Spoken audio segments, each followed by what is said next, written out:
안녕하세요. 저는 30대 중반 이나윤이라고 해요. 저는 제 남편 놈과 시댁 이야기를 하려고 해요. 제 친정이 경제적으로 풍요로운 소위 돈 좀 있는 집안이거든요. 남편 놈이 처음부터 저희 집안 재력을 보고 덤빈 건지 살다 보니 욕심이 생겨 그런 건지 모르겠지만 그게 중요한가요? 어느 쪽이 됐든 용서할 수 없고 화가 나는 건 마찬가지잖아요.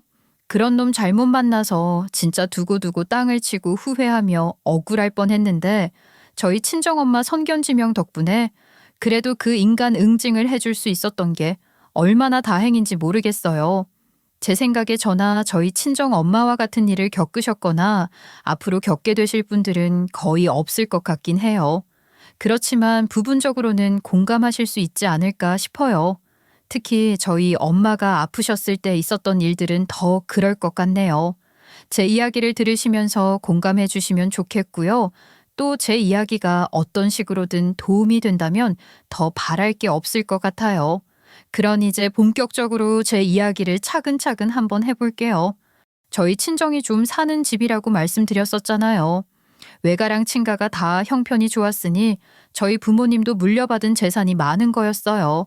그 덕분에 저도 어려서부터 많이 누리며 부족한 건 모르고 살았어요. 그렇지만 돈이 있어도 어쩔 수 없는 게 건강이더라고요. 아빠는 제가 대학 졸업하는 것을 보지 못하고 돌아가셨어요. 딸 사랑 지극한 딸 봐보셨는데 제가 아빠 사랑 깨닫고 효도 좀 하려는데 제대로 받아보지도 못하고 돌아가신 거예요. 그렇다고 제가 말썽이나 부린 딸이었다는 건 아니에요. 저는 대체로 부모님 뜻 거스르지 않고 부모님이 만들어주신 길 따라 순조롭게 살아왔다고 할 수 있을 거예요. 그렇게 친정의 경제력을 누리며 자랐으니 저는 자연스레 비슷한 환경의 친구들과 주로 어울렸고 엄마는 제가 결혼도 그렇게 비슷한 형편의 집안 아들과 하기를 바라셨을 거예요. 그렇지만 저는 엄마 바람과 기대에 미치지 못하는 사윗감을 데려오게 된 거죠. 남편은 중소기업에 다니는 일반 직장인으로 집안도 지극히 평범했어요. 여기까지만 들으시면 저희 친정에서 저희 엄마가 제 결혼을 엄청나게 반대해서 일어나는 일들을 예상하실지 모르겠지만 전혀 아니랍니다. 며느리나 사윗감 고르는 것을 대충 하려는 집안이 어디 있겠습니까만 보통 있는 집에서 더 까다롭게 구는 게 맞는 것 같긴 해요. 제 친구들을 봐도 그렇고 매체에서 그런 소재를 많이 다루는 것도 그게 현실이기 때문일 거라고 생각하거든요. 그런데 저희 집은 그렇지 않았어요. 제가 골라온 평범한 제 남편도 큰 반대 없이 받아주셨죠. 엄마 입장에서는 탐탁할 리 없는 제 결혼을 반대하지 않으셨던 데는 특별한 이유가 있어요. 저는 태어나기도 전의 이야기이긴 하지만 저희 집안, 그러니까 저의 외계 슬프고 아픈 역사가 하나 있기 때문이랍니다. 저희 큰외할아버지가 집안의 반대로 사랑하는 여자랑 헤어지게 됐었는데 상심한 나머지 할아버지가 스스로 목숨을 거두고 세상을 떠나셨던 거예요. 그런 사연이 있는 외계에서 자란 엄마였으니 비슷한 이유로 결혼을 반대하는 것에 두려움을 갖고 있었던 거예요. 그리고 엄마 성향이 원래 그렇기도 해요. 있는 사람이 더하다는 말도 있지만 엄마는 가진 사람 특유의 여유로움이 배어있는 사람이시거든요. 친구들 엄마랑 비교하면 저희 엄마는 확실히 욕심이 없고 느긋한 사람이고 매사 좋은 면을 크게 보려고 하는 긍정적인 사람인 것 같아요. 그러니 제 남편과 시댁도 그런 기준으로 봐주셨던 거죠. 처음에 엄마한테 저희 시댁에 대해서 이야기할 때도 그랬어요. 아니 그래서 사돈 될 댁에서 뭘 하신다는 거야? 골프장이라고? 엄마 그 인도어 골프 연습장을 하시는데 내가 보기에 엄청 장사가 잘 된다거나 그런 것 같지는 않더라고. 그러니까 네 말은 뭐 그렇게 부자라고 할 수 없다 이거 아니야. 그렇지? 그래도 그런 거라도 갖고 있다고 하니 어느 정도 여유는 있는 집 같아서 다행이네 뭐. 정말? 아 엄마 정말 그렇게 생각해? 실망하지 않았어? 실망은 무슨. 아이 솔직히 내 입장에서는 네가 어디 찢어지게 가난한 집에 동생만 줄줄이인 집 장남 데려와도 어쩔 수 없다 해야 할 판인데 이 정도면 고맙지 뭐니. 엄마는 그렇게 딱히 마음에 차지 않는다는 내색 같은 것도 전혀 안 하셨고 남편이나 시부모를 대할 때도 늘 좋게 대해주셨어요. 그걸 남편과 시부모도 고맙게 생각하셨죠. 그런데 막상 결혼을 해보니 제가 결혼 전에 생각했던 것과는 시댁 상황이 많이 다르더라고요. 제가 들어서 알고 있고 짐작했던 것보다도 형편이 많이 안 좋았던 거예요. 저는 결혼한 지 얼마 안 돼서 시댁의 그런 상황을 알게 됐죠.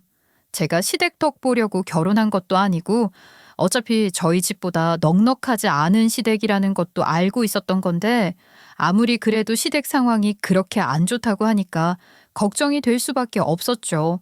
모른 척 할 수도 없고 말이에요. 다들 아시다시피 전염병 돌았을 때 일명닭장이라 불리는 인도어 골프 연습장이 특수를 누렸잖아요. 그래서 시댁 골프 연습장도 어느 정도는 장사가 잘 되는 건 줄 알았는데 그것도 잘 되는 곳만 잘 되는 모양이더라고요. 시댁 골프 연습장은 시설도 오래됐고 유명한 프로를 강사로 초빙하는 것도 아니니 강사진도 후지고 장사가 안 되니 시설 유지나 보수에도 돈을 아끼고 그러니 안 좋은 평만 늘어나고 결국 있던 회원들마저 다른 곳으로 옮겨가고 있었으니 솔직히 망하기 일보 직전이었던 거예요. 저는 결혼하고도 친정엄마랑 통화도 자주 하고 밖에서 따로 만나 밥도 먹고 그랬는데 그럴 때면 엄마가 꼭 시댁 안부를 물으셨거든요. 그러니 저도 크게 숨기는 것 없이 다 이야기를 했고 그래서 시댁 상황을 엄마도 어느 정도 알고 있는 상황에서 엄마가 남편 생일을 앞두고 자연스레 시모도 함께하는 식사 자리를 만들더니 그 자리에서 제 시모에게 그러시는 거예요. 사부인, 골프장은 어떻게 잘 되고 계시나요? 보니까 요즘은 인도어 골프장보다 스크린 골프장이 대세라던데 업종을 한번 바꿔보시는 건 어떠세요? 어차피 비슷한 업종이니 괜찮지 않아요? 아유, 말 좀 하세요. 저도 그쪽 업계에 있는 사람인데 그걸 왜 모르겠어요. 이미 저희도 알아볼 만큼 알아봤죠. 그런데 창업 비용이 생각보다 많이 들더라고요. 자금이 여유가 없어서 업종 변경을 하고 싶어도 못하고 있답니다. 사실 말이야 바른 말이지 제가 시집 와서 보니 시모는 물론이고 시댁 식구들이 죄다 경제관념이 좀 없는 편인 거예요. 벌면 버는 족족 쓰는 그런 집안이더라고요. 장사하는 집에서 장사 수익이 언제 어떻게 변할 줄 알고 그게 고정 수입이 아닌데 그렇게 쓴 건지 말이에요. 고정 수입이라고 해도 노후 준비해서 돈 모아야 할 판에 있으면 있는 대로 썼으니 모아놓은 돈이 있을 리가 있겠냐고요. 그러니 자금 없어서 스크린 골프장 하고 싶어도 못한다는 시모의 이야기가 저는 솔직히 좀 한심하게 들리기도 했던 것 같아요. 따지고 보면 인도어 골프 연습장 장사가 그렇게 안 되고 있었던 것도 장사 좀 될 때 한치 앞을 모르고 펑펑 써대느라 저축 하나 없었으니 당장 회원 몇 명만 줄어들어도 타격이 있었을 정도였던 것 같더라고요. 그러니 그런 상태에서 무슨 운영이 제대로 됐겠어요. 결혼 후에 알게 된 여러 사실들로 저는 적잖이 실망을 한 상태였던 것 같아요. 단지 시댁 사정이 좋지 않다는 걸 알게 돼서 그런 게 아니라 그렇게 되기까지 어떤 일들이 있었던 건지 너무 짐작이 되니까 그게 좋지 않게 보였던 거죠. 그렇지만 어쩌겠어요. 그것 때문에 결혼을 물을 수도 없고 어쨌거나 제 시댁이 됐으니 시댁 잘 되길 바라는 마음이었죠. 저희 엄마도 그런 마음으로 뭐라도 도와주시려고 하셨던 걸 거예요. 지금 하고 있는 인도어 골프 연습장 처분하시면 권리금 같은 것도 받을 수 있고 그러지 않나요? 설마 2개 다 운영하시려는 건 아니시죠? 장모님, 그게 그럴 수 있으면 저희도 참 좋겠는데요. 권리금 물고 들어오겠다는 사람이 없을 거예요. 장사가 잘 되는 것도 아니고 그런 거 저런 거 다 따지려고 할 텐데 권리금 받기도 어려운 상황이에요. 그냥 있는 대로 대놓고 말하자면 완전 헐값에 넘기지 않는 이상 망해가는 인도어 골프 연습장을 누가 인수하려고 하겠어요? 저한테 들어서 시댁 상황이 좋지 않다는 걸 엄마도 이미 알 만큼은 알고 있었고 뭐라도 도움을 주시려고 그런 자리를 만드셨다는 걸 저는 이미 짐작을 하고 있긴 했지만 엄마가 그렇게 통 크게 말씀하실 줄은 몰랐어요. 그럼 이렇게 하시죠. 제가 돈을 빌려드릴 테니 스크린 골프장을 해보세요. 이왕이면 장사 잘 되는 걸 하셔야 일하는 것도 흥이 나지 않겠어요? 아니 사부인, 아이 그게 정말이세요? 창업 비용이 만만찮을 텐데 그걸 사부인께서 다? 아우 세상에. 이 은혜를 어떻게 다 갚죠? 이렇게까지 생각을 하실 줄은 몰랐어요.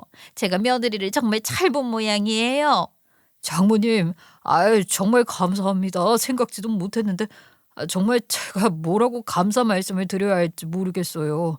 제가 정말 잘할게요. 사위 노릇, 아니 아들 노릇 하겠습니다. 엄마가 흔쾌히 스크린 골프장 창업 비용을 빌려주겠다고 했을 때 저도 깜짝 놀랐으니 시모랑 남편은 어땠겠어요. 진짜 넙죽 엎드리다시피 해서는 고맙다고 감사하다고 수도 없이 말하더라고요. 제가 나중에 엄마한테 그랬죠. 엄마, 나한테 언질이라도 좀 주시지. 나도 정말 깜짝 놀랐잖아요. 아무리 그래도 그렇게까지 해주실 줄은 몰랐어요. 이왕 도움을 주기로 한 거면 확실하게 해주는 게 좋지 않겠어? 아, 이 정도는 해줘야 너희 시댁에도 뭔가 제대로 도움이 될 것 같더라고. 엄마가 이 정도는 해줄 형편되니까 좋은 거지 뭐. 안 그래? 그러면서 그냥 웃고 마시는 거예요. 엄마는 진짜 순수한 마음으로 시댁 형편 돕고 싶으셨던 거죠. 시모는 좋아서 어쩔 줄 몰라 하며 진짜 한동안 입이 찢어져서 귀에 걸릴 것 같았어요. 그렇게 싱글벙글하며 온 동네방네 스크린 골프장 오픈할 거라고 전화부터 돌리시더라고요. 아직 뭐 하나 시작한 것도 없는데 자금 확보됐다고 설레발치는 게 저는 좀 그렇던데, 근데 시모 그 설레발 덕분에 시모 지인 통해서 입지 좋은 상가에 월세 싸게 들어갈 수 있게 되긴 했어요. 시댁의 스크린 골프장은 오픈한 곳은 신도시에 있는 상가였는데 아직 인프라 구축 단계라 스크린 골프장이 많지 않았고 또 인프라가 덜 갖춰져 있다 보니 애들 교육 문제도 그렇고, 그래서 다른 가족들은 천천히 들어오기로 하고 가장만 혼자 먼저 입주해 있는 집이 많다고 하던데 다들 밤에 스크린 골프장만 다니는 건지 시댁 스크린 골프장이 장사가 정말 잘 되는 거예요. 거의 독점하다시피 하면서 완전 대박이 터진 거죠. 그러니 시모나 남편 모두 엄마한테 고맙다고 난리가 나고 제게도 집안에 복덩이가 굴러들어왔다며 그렇게 좋아했어요. 그런 소리 들으니 저도 기분이 좋았고 시댁 형편 좋아지는 것도 반가운 일이었습니다. 특히 남편은 자기 집이 그렇게 잘 된 건 다 저희 엄마 덕분이라며 저한테는 물론이고 엄마한테도 엄청 잘했어요. 원래도 저나 엄마한테 잘하는 편이었는데 그 뒤로는 정말이지? 처갓집 말뚝 보고도 절한다는 그 말이 절로 생각날 정도로 잘했던 거예요. 엄마도 남편이 그렇게 인사를 하고 챙기니 좋아하시더라고요. 게다가 장사가 잘 돼서 시댁 형편이 좋아졌으니 그것도 다 저를 위해 좋은 일이다 하시며 반가워하셨던 거죠. 시댁 사업이 대박이 나고 얼마 후 엄마는 미루고 미루던 무릎 인공관절 수술을 하시기로 하셨어요. 무릎 관절이 엄마를 괴롭힌 게 꽤 되긴 했는데 그 수술이 그렇게 아프다고 하더라고요. 그래서 계속 미루고 있었던 거거든요. 그러다가 더 이상 미룰 수가 없게 되어 결단을 내리셨던 거죠. 엄마 같은 경우에는 양쪽 무릎을 다 수술해야 해서 입원 기간만 해도 한 달이었는데 남편이 엄마가 입원해 있는 동안 병문안을 정말 매일 간 거예요. 심지어 저도 일 때문에 바빠서 못 간 날이 있었는데 남편은 매일 간 거예요. 남편이 그렇게 매일 가주니 제가 조금 더 편하게 일을 한 것도 있었죠. 무릎 인공관절 수술이 마취 풀리면서 정말 아프다고 하던데 저희 엄마가 엄살까지 좀 있으셔서 진짜 엄청나게 힘들어 하셨거든요. 그걸 남편이 옆에서 다 케어한 거예요. 간병인으로 계셨던 분이 감탄할 정도였답니다. 얼음찜질 같은 기본적인 건 물론이고 기분이 좋아야 아픈 걸 잊는다면서 예쁜 거 좋아하는 저희 엄마 위해서 엄마가 좋아하는 꽃도 사오고, 제일 대박인 건 항상 손톱 발톱 관리받던 저희 엄마 수술 때문에 아무것도 못하고 있었는데 남편이 네일 아티스트를 출장비까지 주고 데려와서 엄마 병실에서 관리받을 수 있게 해준 거예요. 그때 저희 엄마가 얼마나 좋아하셨는지 몰라요. 어떻게 그런 생각을 다 했는지 몰라. 아유, 강서방이 나를 이렇게 감동시키는구나. 장모님, 뭘 이런 걸로 그러세요? 앞으로 더 잘할 테니 기대하십시오. 장모님께서 해주신 거에 비하면 아무것도 아닌 거죠, 뭐. 아주 둘이서 애틋하네, 애틋해. 나도 여기 있는 거 둘 다 알죠? 둘이서 친해졌다고 나 따돌리면 안 돼. 그렇게 엄마가 입원해 있는 동안 남편과 부쩍 가까워진 거예요. 저는 그게 무엇보다도 기쁘고 반가웠어요. 엄마가 입원하셨던 그 시기가 하필 제가 한창 바빴던 시기여서 남편이 큰 도움이 됐는데 그러면서 엄마랑 정말 돈독해진 것 같더라고요. 제가 짐작했던 것보다 훨씬 많이 그런 것 같았죠.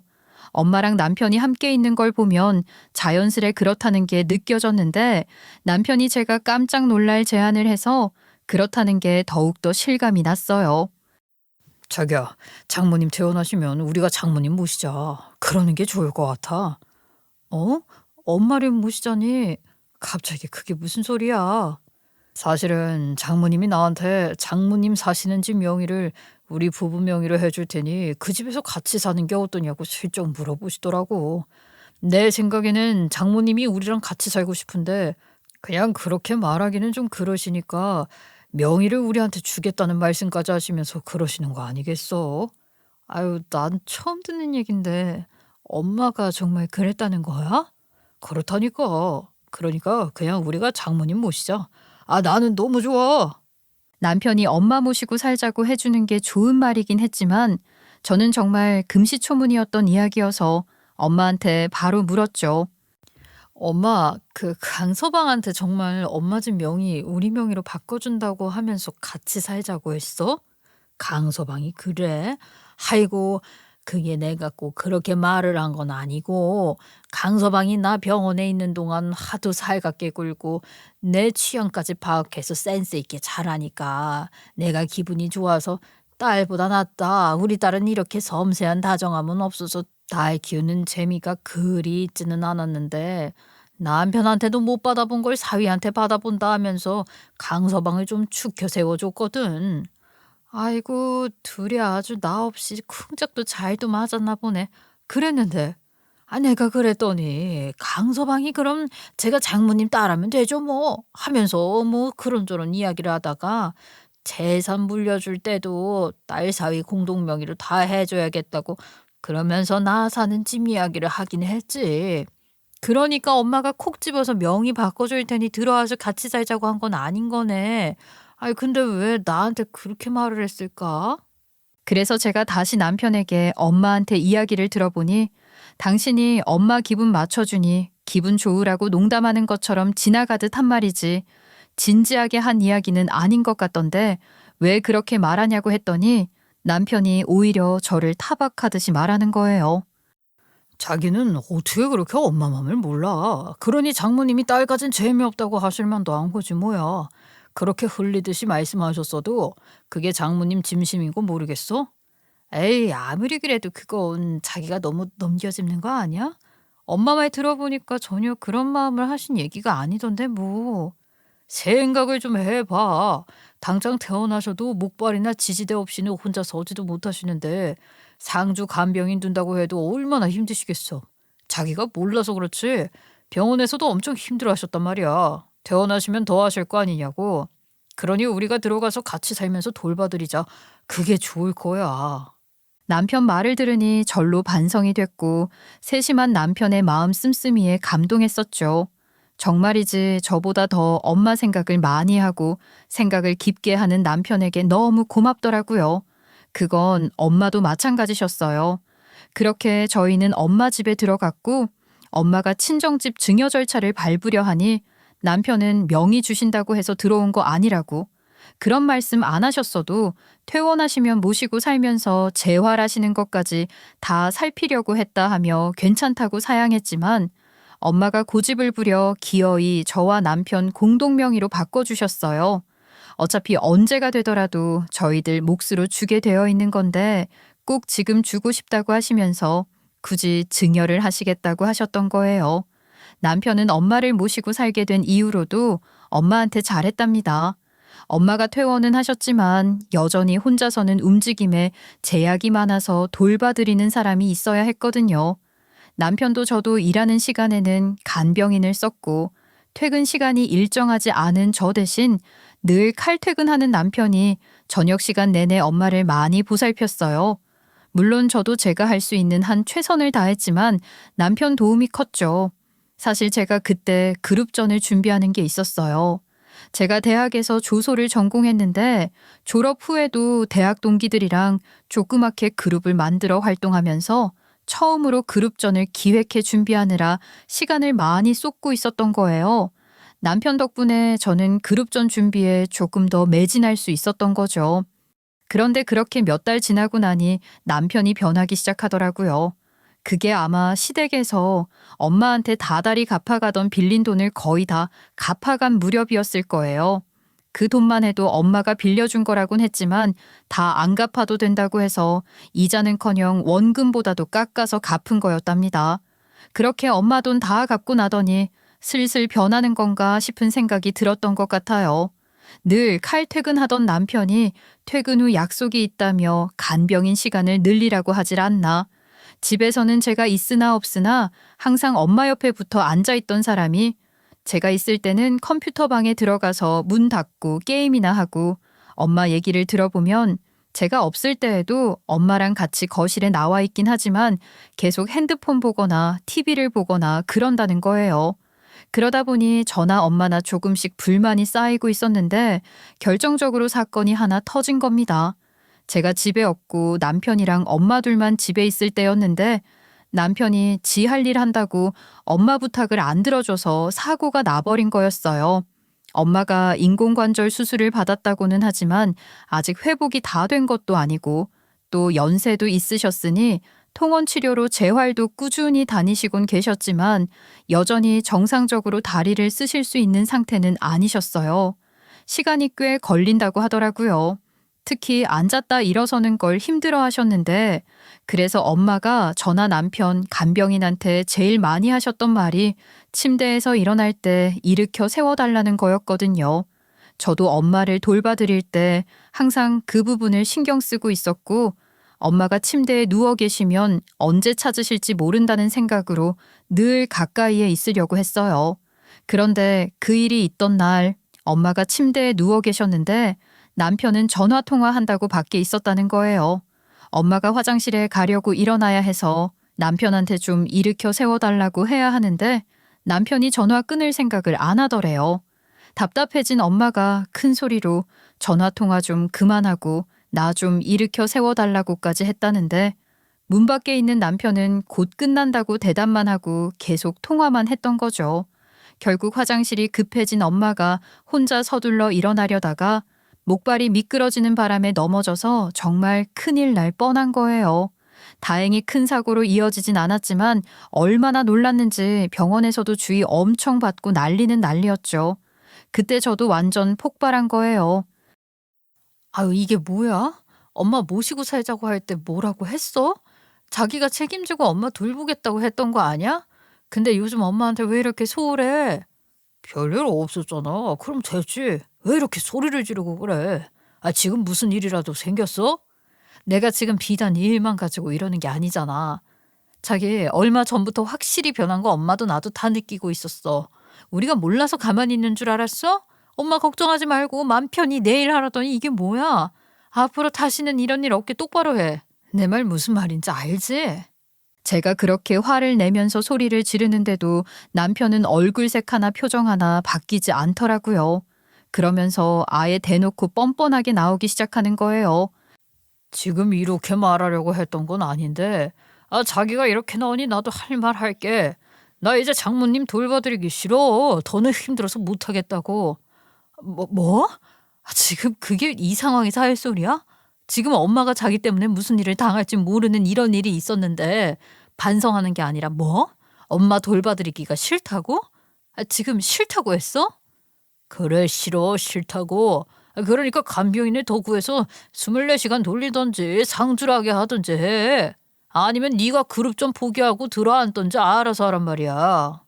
남편은 엄마 간병하는 게 힘들어졌다고 하는 것뿐만 아니라 제게 말하는 태도가 완전히 달라진 거예요.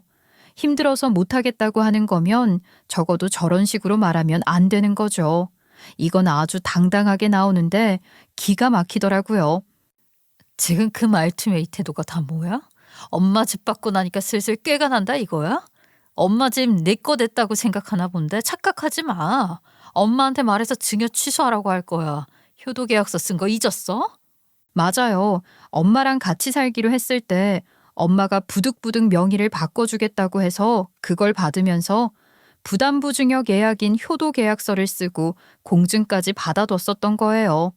그리고 거기에는 분명히 남편이 6시 퇴근 후부터 저녁 내내 엄마 옆에서 엄마가 불편함 없도록 돌봐드린다고 명시를 해뒀고 엄마한테 소홀한 것 때문에 문제가 생기면 언제든 증결을 취소할 수 있다는 항목도 있었거든요.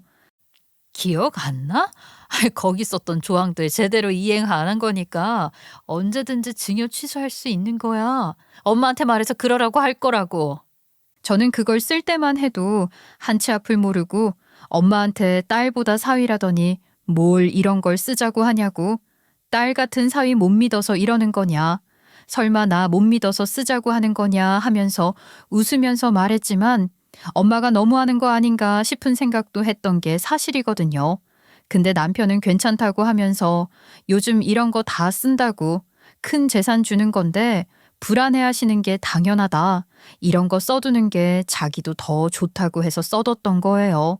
저희 엄마가 해안이 있었다고 해야 하는 건가요? 몇 달 만에 이런 일이 생길 줄은 저는 정말 상상도 못했어요. 이 얘기는 꼭 하고 싶은 건데요. 확실히 그런 계약서는 써두는 게 맞는 것 같다고 다시 한번 생각했네요. 그런 거 쓰는 게 치사하다고 여겨지시더라도 꼭 쓰시라고 말씀드리고 싶어요. 그리고 자식 된 입장에서도 그런 게 있는 게 더 좋은 것 같아요. 사람 마음이라는 게 무섭기도 하고 우습기도 한 거잖아요. 또 상황도 언제 어떻게 될지 모르고요. 그런 상황에서 자칫 나쁜 마음을 가질 수도 있고 흔들릴 수도 있겠지만 그럴 때 그런 계약이 있다면 마음을 다시 다잡을 수 있지 않겠어요? 사람 도리는 하고 살아야죠. 그러니 부모님 입장에서든 자식들 입장에서든 서로를 위해 그런 계약서를 꼭 만들어 두시라고 하고 싶어요. 하여간 제가 그 계약서 들먹이며 증여 취소 소리까지 했는데도 남편은 눈 하나 깜짝 안 하더라고요. 코웃음까지 치면서 그러는 거예요. 뭐 그런 소리 하면 내가 겁이라도 먹고 잘못했다고 할 줄 알았어? 그러고 싶으면 얼마든지 그렇게 해. 증여 취소하는 순간 이혼이니까 그것만 알아두라고. 뭐? 어머, 지금 나 협박해? 아니면 증여 취소라도 해서 이혼하고 싶다는 거야? 그래서 그게 잘 됐다고 지금 이러는 거냐고. 남편이 무슨 의도로 그렇게 말하는 건지 언뜻 구분도 안 됐지만 다 떠나서 너무 당황스럽고 기가 막혀서 말도 안 나오더라고요. 제가 그렇게 벙쪄 있는데 남편은 그런 제게 쐐기를 박는 말을 하더군요. 마음대로 생각해. 나는 이제 너희 집 재산 같은 거 없어도 그만이야. 그까짓 거 안 받고 말지. 장모님 몸쪽 노릇 언제까지 해야 하냐. 우리 집도 이제 벌 만큼 버는데 내가 뭐 처갓집 재산 보고 그런 짓 할 것 같아? 이혼하면 어리고 예쁘고 고분고분한 여자 만나서 대접받고 살 텐데 그게 훨씬 낫지. 배신도 이런 배신이 없는 거예요. 너무 억울하고 분해서 울부짖듯 소리를 질렀어요. 우리 엄마 모시고 천년만년 살자더니 우리 엄마한테 나보다도 더 믿음직하고 살가운 딸 같은 사위 노릇 평생 할 거라더니 어떻게 이렇게 변할 수가 있어? 이제 뭐 볼일 다 봤다 이거야? 제가 정말 피를 토하는 심정으로 그렇게 쏟아냈는데 이 새끼가 뭐라고 했는지 아세요? 그걸 믿었냐? 이 말을 믿은 네 년이 등신이지. 그걸 왜 나한테 따져? 하여 어이없는 건 나야. 알아? 남편이 그렇게 말하는데 저는 그대로 전의를 상실하고 말았습니다. 더 이상 뭐라고 할 수 있는 말도 없더라고요. 무슨 말을 한들 제 기분이 나아질 것 같지도 않았고 또 무슨 말을 한들 그 인간이 마음을 바꿀 것도 아닌 거죠. 제가 뭐라고 더 해봤자 제 꼴만 더 비참해진다는 생각에 할 말이 떠오르지도 않았던 것 같아요. 그때 남편과 제가 싸우는 모습을 지켜보고 있던 엄마가 남편 놈의 그 소리를 듣고 잠시 어이없어 하시더니 이내 박장대소하면서 어디론가 전화를 걸더라고요. 저도 어리둥절할 수밖에 없는 상황이었는데 엄마가 전화를 건 곳은 사행산업통합감독위원회 불법사행산업감시신고센터라는 곳이었습니다. 이름도 길고 복잡한 그곳에 저희 엄마가 전화를 건 이유가 궁금하실 거예요. 그래서 제가 그 얘기를 먼저 좀 하려고 해요. 사실 저도 전혀 모르고 있다가 나중에 엄마 설명을 들어 알게 된 사실인데요. 이 이야기를 아셔야 앞으로 할 이야기들도 이해가 되실 것 같아서 지금 그 이야기부터 하려고요. 저희 엄마가 시모한테 사업 자금을 빌려주면서 시모랑도 부쩍 가까워졌었단 말이에요. 특히 시모가 뻔질나게 엄마한테 연락을 하더니 언제부턴가 두 분이서 따로 만날 정도로 친해지셨던 거예요. 거기까지는 저도 알고 있었죠. 엄마랑 시모가 그렇게 가까이 지내니 엄마, 시모, 저 남편 이렇게 넷이서 함께 밥을 먹거나 어디 놀러 가거나 그러기도 자주 했으니까요. 그러다 시댁 스크린 골프장 영업 안 하는 날 시모가 거기서 다 같이 음식 시켜서 술도 마시고 내기 골프도 치고 놀자고 제안해서 넷이서 놀았던 적이 있었어요. 엄마는 골프를 워낙 오래 치시기도 했고 운동신경도 좋아서 골프를 꽤 잘 치셨어요. 그땐 엄마 수술 받기 전이시니까 걸핏하면 무릎 안 좋다 소리를 하시면서도 좀 나아진다 싶으면 골프 치러 다니시고 다녀와서는 또 병원 가서 주사도 맞고 치료받으시고 그랬던 거죠. 저는 골프에 큰 재미를 못 느껴서 실력이 크게 늘지는 않았지만 엄마가 워낙 골프를 좋아하고 잘 치시니까 그런 엄마 코치 받으며 치니까 타수가 꽤 줄어들긴 하더라고요. 엄마가 유명한 프로한테 레슨도 워낙 많이 받아서 친구들 사이에서도 반 프로로 불리곤 했어요. 하여간 그러다 보니 초반부터 엄마랑 제가 타수차 많이 나게 이기고 있었는데 뒤홀로 갈수록 시모가 판돈을 슬슬 올려 큰 판 만들더니 저희 돈 싹 다 쓸어간 거예요. 그날 잃은 돈이 꽤 큰 돈이라 제가 엄마한테 괜찮냐고 여쭤보기도 했는데 엄마가 너희 시댁 장사 잘 되라고 밀어준 셈 치자고 했던 것도 기억이 나요. 엄마가 제 앞에서는 그렇게 쿨하게 말씀을 하셨지만 사실 엄마도 찝찝하셨다고 해요. 정상적인 방법으로 내기를 해서 진 것 같지 않았다는 거죠. 그게 다 타율 조작하고 엄마랑 저한테만 독한 술 먹여서 몸도 잘 못 가누게 만들어서 지게 만든 게 아닌가 그런 의심이 들었다고 하더라고요. 저는 그날 거의 인사불성이었는데 엄마도 많이 취해서 몸이 말을 안 듣긴 했지만 정신은 그보다 훨씬 또렷했다고 해요. 그래서 내기 골프를 치면서도 뭔가 수상한 낌새를 느꼈다는 거예요. 그래서 엄마는 생각다 못해 시모를 슬쩍 떠보기로 했다고 하더라고요. 사부인, 제가 술이 많이 취해서 정신도 없는 상태에서 쳤던 것 같은데 재미로 쳤다고 하기엔 너무 큰 돈을 걸었나 보더라고요. 몇백이나 되는 돈을 걸고 칠 생각은 없었는데 그 정도면 놀이 수준이 아니었던 것 같기도 하고 그래서 말인데 돈을 좀 돌려주시면 안 되겠어요? 어머머, 돈도 많은 신분이 뭘 그 정도로 그러세요. 내기 골프 안 해보셨어요? 필드 나가면 더 큰 돈도 걸고 치시는 분 아니세요? 스크린 하러 오셔서도 이 정도 걸고 치시는 분들 많아요. 아이, 뭘 그래요? 그러면서 대수롭지 않게 넘어가려고 하더라는 거예요. 스크린 골프장 차리라고 그 큰 돈도 아무 조건 없이 빌려주던 저희 엄마가 설마 내기에 걸었던 그 돈 진짜 받자고 그랬겠어요? 엄마는 그 돈 몇백 아까운 게 아니고 시모의 태도를 확인해 보려고 했던 거였대요.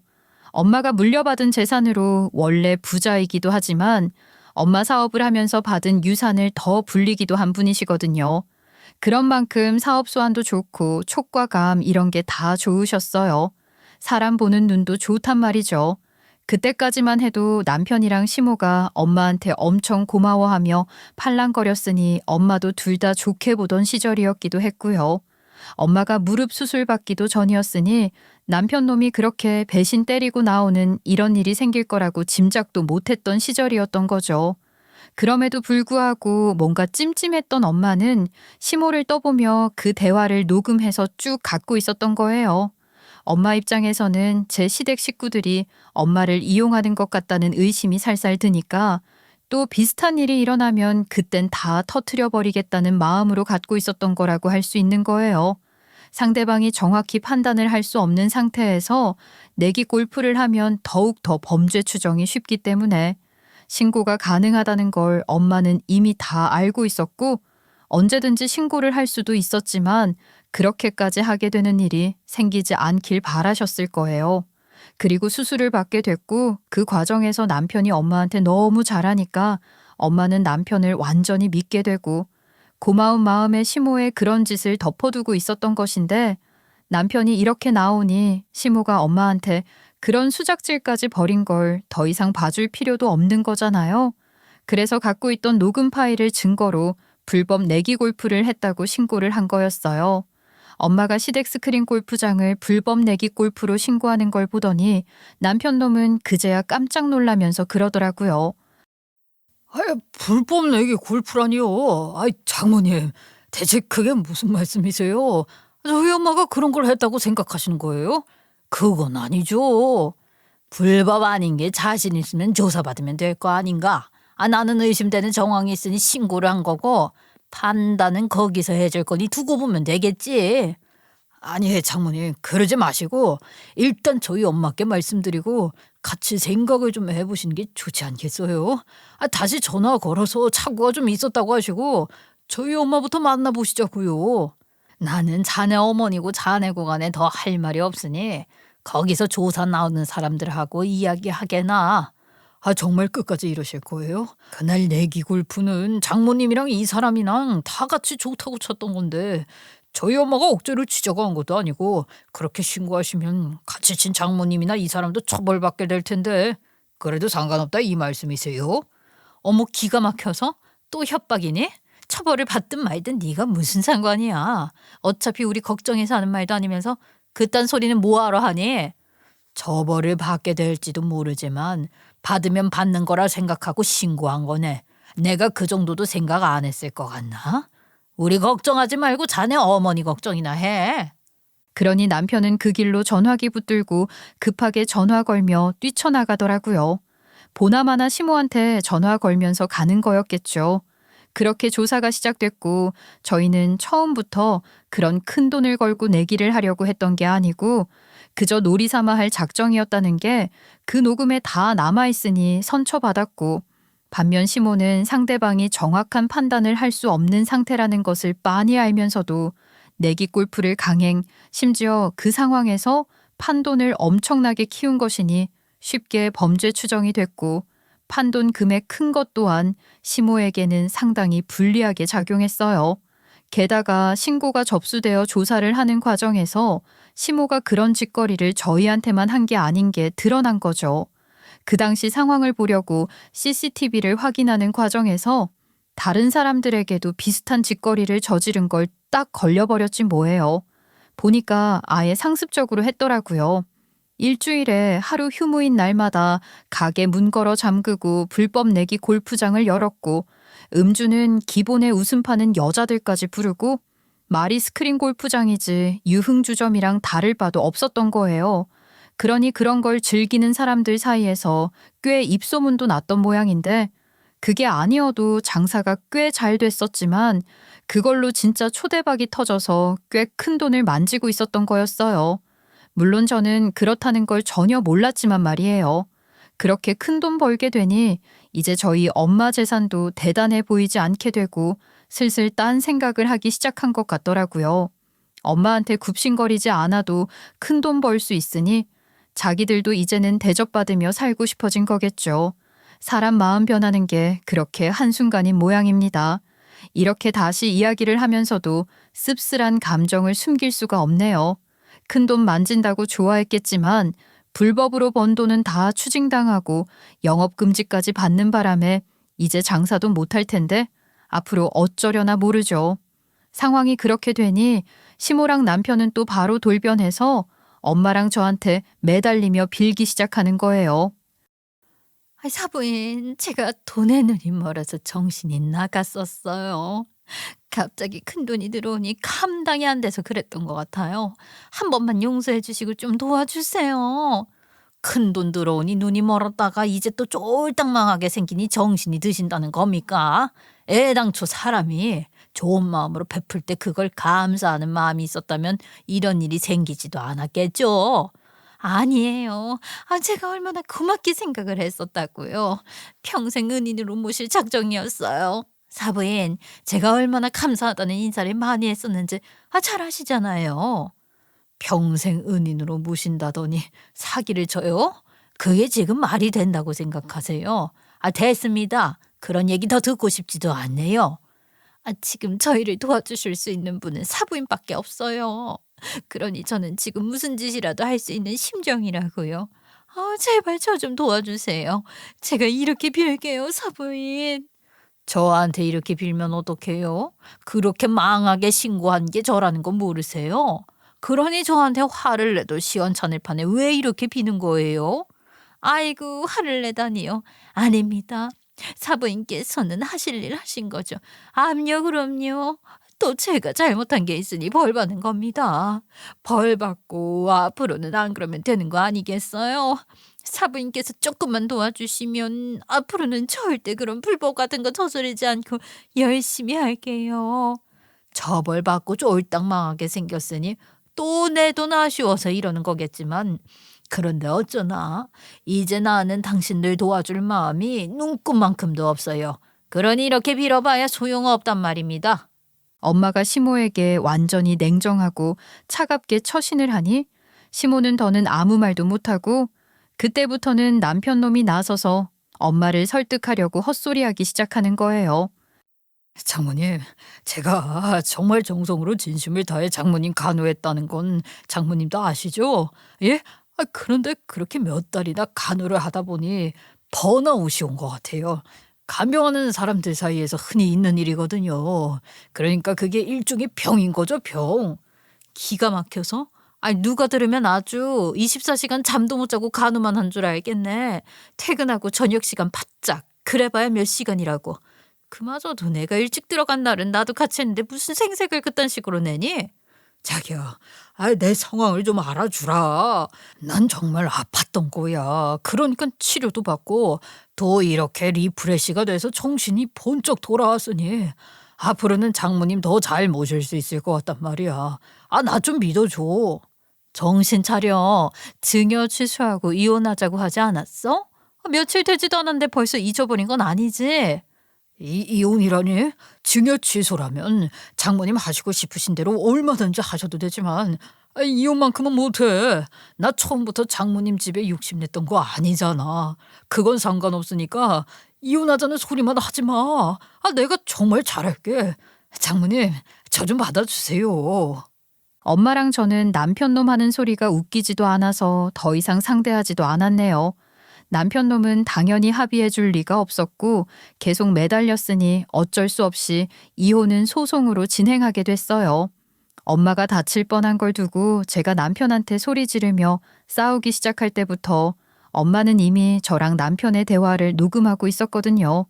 그러니 남편놈이 얼마나 뻔뻔하게 나왔었는지 증거도 있었고 그 대화는 엄마도 있는 자리에서 이뤄진 대화고 마지막엔 엄마도 그 대화에 참여한 것이니 불법 녹취 자료가 아니랍니다. 또 남편의 돌변한 태도에 대한 증거로 엄마가 다친 것 이상 확실한 게 어디 있겠어요. 그런 것들로 증여 취소가 이미 이뤄진 상태였으니 그런 것들도 다 저한테 유리하게 작용을 했고 저는 그렇게 이혼할 수 있었어요. 그리고 이혼 이전에 증여 취소 절차도 잘 마무리된 것이니 증여 취소 후 이혼이 확정된 거잖아요. 그래서 그 재산에 대해서 남편은 그 어떤 소유권도 주장할 수 없게 된 거죠. 제 이름으로 갖고 있었던 재산들은 상당 부분은 결혼 전 상속받은 재산이고 결혼 기간도 길지 않았으니 남편은 부자처가 뒀어도 건질 수 있는 게 많이 없었고 그야말로 개털돼서 쫓겨난 꼴이라고 해도 좋을 거예요. 이혼 후에 알게 된 사실인데 전 남편은 시모 스크린 골프장이 그렇게 잘 되니 헛바람만 들어서 다니던 회사도 관뒀더라고요. 저한테도 비밀로 하고 출근하는 것처럼 하고서는 하루 종일 시모 스크린 골프장 가서 죽치고 있었던 거죠.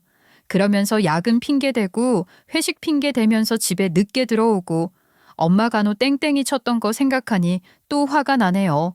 하여간 그렇게 전 남편도 실업자 신세였고 스크린 골프장은 영업도 못하니 시댁은 정말 돈 나올 구석 하나 없이 먹고 살 걱정을 해야 하는 상황인 거죠. 당장 뭐라도 해서 돈 벌 궁리해야 했을 거예요.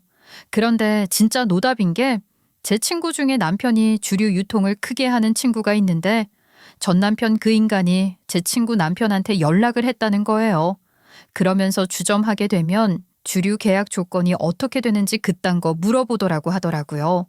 불법 내기 골프장 영업하면서 술 팔고 이것저것 다 했다더니 아주 그쪽으로 나가려고 하는 건지, 그러거나 말거나 제 알 바 아니지만 사업 자금도 없을 게 빤한데 저를 통해 알게 된 인맥을 어떻게든 이용해 보려고 하는 것도 너무 짜증나서 친구들한테 제 이혼 사유 다 공개하고 그 인간이 연락 와서 무슨 도움이라도 받으려고 할지 모르니 알아서 잘 대처해 달라고 했답니다.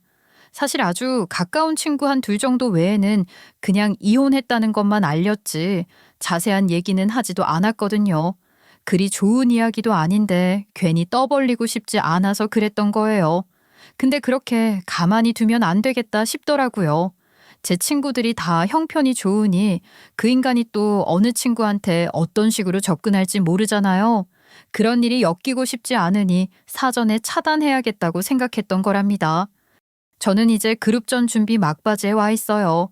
엄마도 재활 열심히 하고 계시는데 목표는 제 그룹전 오픈하는 날 엄마 혼자 당당하게 전시실에 걸어 들어오는 거라고 하세요.